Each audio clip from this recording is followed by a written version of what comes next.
What would you do if your new job has not been clear about a few important items like how much your pay was going to be and where exactly we're going to park for work? Well, that's exactly what this caller was dealing with, and I give her a few tips to tackle the situation. Please remember to hit the like button and subscribe to my channel to hear me coach more live callers just like this one.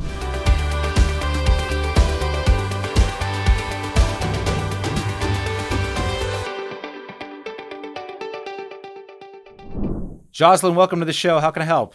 Hi, thanks so much for having me. So I work in industry that's based on hospitality. I'm working at a new company that is like a boutique-y, high-end hotel and restaurant, and it's right on the ocean. So it's super cool. I'm really excited. Everyone I've met there has been great.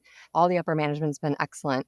However, when I went to my interview and they hired me, I asked them how much they would be paying me per hour, and they couldn't give me a straight answer. One other thing that kind of was a little bit of a red flag for me was that they told me they don't have employee parking, that I would have to probably go to the public parking garage, which is a block and a half away. And during season where I live, because it's all resort style living, there is no parking. And one of the higher managers, he's just like, I will not be okay with you coming in late, but they're not providing employee parking. So I thought, well, this is going to be an interesting situation, especially when it comes to busy season Yeah, in about a month and a half. So how do I yeah. handle this? Like, how do I talk to the management team? I don't know. I don't know how to navigate it. Well, let me ask you, have you got a paycheck yet? No, I have not gotten a paycheck. I mean, I'm Okay, so, brand new. okay, so you don't know what you're making. No, I have zero clue. Do you feel like it would be inappropriate to ask? Well, I did ask during the interview, and the one manager said she would have to double check with the general manager who was out of town. I've had 1 day to train, and I have 2 more coming up. And then I will not be working again for a while till season kicks in.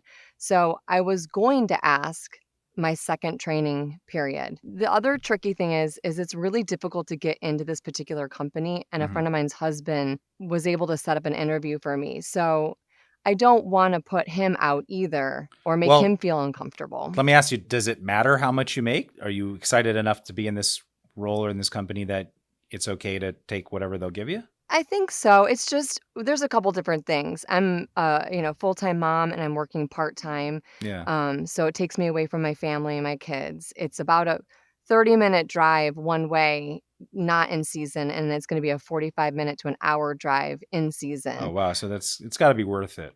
Yeah. Yeah, and so I'm not exactly sure what the hourly rate was, and I didn't get a chance to ask any of the other employees that were helping train me in my position. Do you know how many hours you'll be working? I will be working 10 to 20 Okay. because I will have 2 consistent days, and then I'll be able to pick up extra hours when people are unable to work. Got it. Okay. So I mean, listen, first of all, I can't imagine that it would be looked at as confrontational or a huge deal if you were just to ask someone how much you're getting paid. I mean, that is a pretty standard thing to know. So does that sound okay? I mean, you feel comfortable just the next time you get training, just asking, hey, by the way, I wasn't real clear on what I'm making. Could you tell me what my hourly is? Yeah, I think that that's pretty standard response and probably an easy way to ask without feeling like I'm being confrontational. Yeah, yeah. I think I mean, I can't imagine anyone would balk at that. Like, how dare you ask what you're getting paid? I think most people would expect that you would want to know how much you're getting paid. But the second part On of the that parking spot. question, though, is what if it is lower than what I had expected Okay. What if for it the is? position? And my friend's husband kind of went out of his way to make sure that I was able to get an interview and get in to this particular company. Do you have a threshold below which you feel like this wouldn't be worth it? I do. Yeah. Okay. So if it's below that threshold, you would say, that doesn't work for me. Unfortunately, I'm not going to be able to continue. Okay. Okay.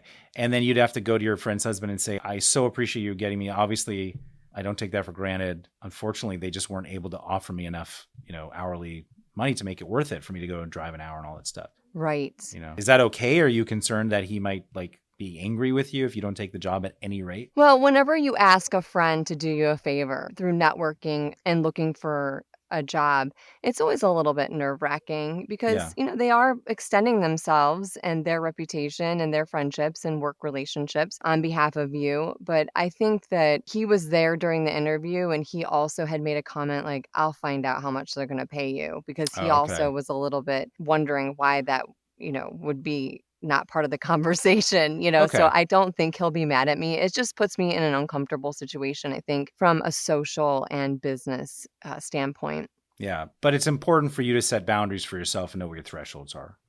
So, Sure. yeah. Sure. Hopefully he doesn't take that personally. And I think the way that you said it just now, which is I realize that it's asking a lot to use your connections to ask for me, and I understand that. Like saying that kind of stuff will let someone know that you're not taking it for granted. You do appreciate it. You do recognize what he did or what he had to do to get you in for the interview. And I think that's the most important part. What about the parking, providing Yeah, for your employees? I find it really difficult to wrap my head around the fact that, they are not flexible or willing to accept any tardiness, which is understandable. But at the same time, they're not providing a simple, you know, that's a tough um, one. yeah. What do other people do? I talked to a couple of them and, they've been working there for a couple of years. They had mentioned that they had to park 3 to 5 miles away in a parking garage attached to like another shopping center. And then Uber?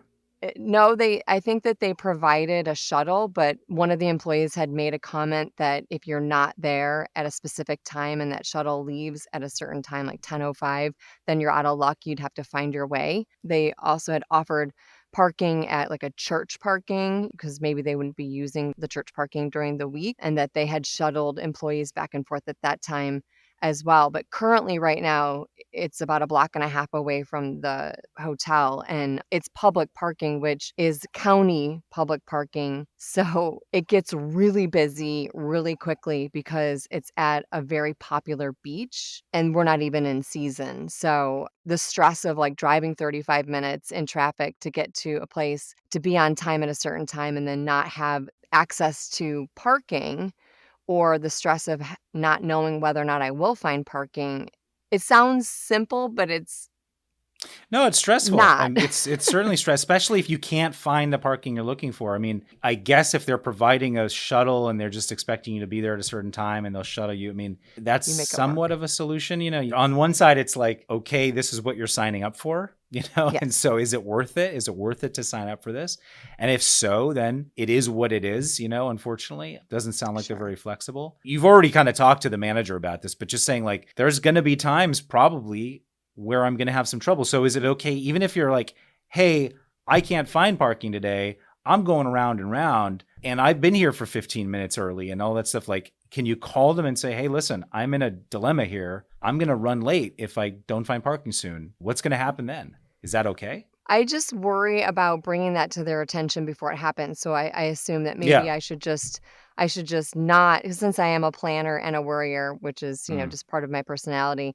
And starting a new job, there's already a little bit of like anxiety starting a new job, meeting new people, being in a new environment, learning the ropes, Yeah.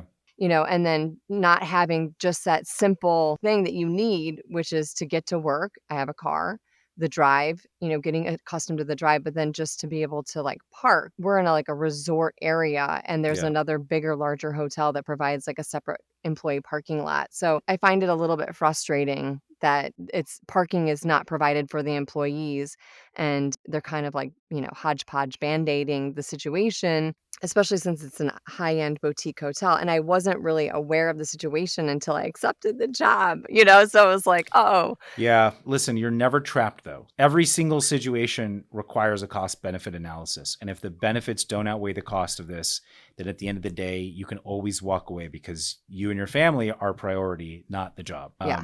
So, Thank you for that. I needed yeah. to hear that. Yeah, of course. If this sounds like a good job, if you find out, hey, the pay is pretty good and I think it'll be worth it, you try it out, give it a shot, see if it's working for you. If it's not, at that point, you can go to them and talk to them and say, hey, listen, I love the job, want to be here. The parking situation is just too stressful. It's making an hour. I got to get here an hour before I'm even on shift and it just doesn't make sense for me. So unless you can help me figure that out, it doesn't seem like it's a right fit for me. Like that conversation can happen, but if you think it's worth trying, then maybe just try it out and see how it goes. Maybe it'll be easier, or maybe you'll get used to it quicker than you think. Right. Maybe it's just something new and unknown. Yeah. Yeah. If you have a tendency to kind of plan and maybe do a little worrying or get a little anxious about things, and that's good self-awareness, and just say, okay, so maybe this is one of those times where I can just stay aware of my anxiety about it and see how it plays out and just see if it actually works out. And I'll be working right on the ocean, so you can't pass up that view. Yeah, it's a nice place to work. Not a Yeah. bad view. Yeah. Yeah, not a bad view at all. All right. Well, just remember, you're not trapped. You can always change directions in life, in jobs, whenever you need to, because it doesn't fit with your boundaries or with your cost benefit, analysis. So just remember that. Thank you. All right. Well, thanks for coming on, Jozlyn. I appreciate it. Hopefully the job works out and everything's good. Hey, thanks for tuning into the Peace Building with Dr. Pollack show. Don't forget to subscribe to my channel for more workplace conflict advice. Share on social media if you think your friends and colleagues would benefit from this episode. And if you have a workplace conflict and want to be a caller on our show, for free coaching and advice, please email podcast@pollackpeacebuilding.com. Thanks.